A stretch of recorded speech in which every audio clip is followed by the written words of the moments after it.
শিশুকে ঘুম পাড়িয়ে স্নানে গিয়েছিলেন মা, অবিশ্বাস্যভাবে নিখোঁজ হয়ে যায় বাচ্চাটি। সেই চুরি যাওয়া শিশুকে 24 ঘন্টার মধ্যে পার্শ্ববর্তী রাজ্য ঝাড়খণ্ড থেকে উদ্ধার করল পুরুলিয়া জেলা পুলিশের বিশেষ দল।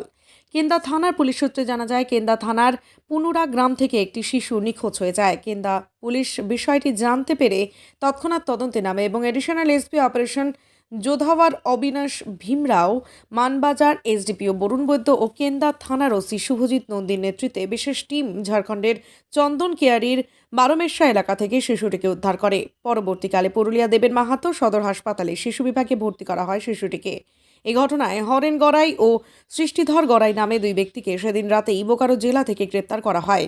পুরনো কোনো শত্রুতার জেরেই বাচ্চা চুরির ঘটনাটি ঘটে থাকতে পারে বলে অনুমান পুলিশের। মঙ্গলবার আনুমানিক বেলা 12টা নাগাদ পুলিশ ধৃতদের পুরুলিয়া জেলা আদালতে তোলে।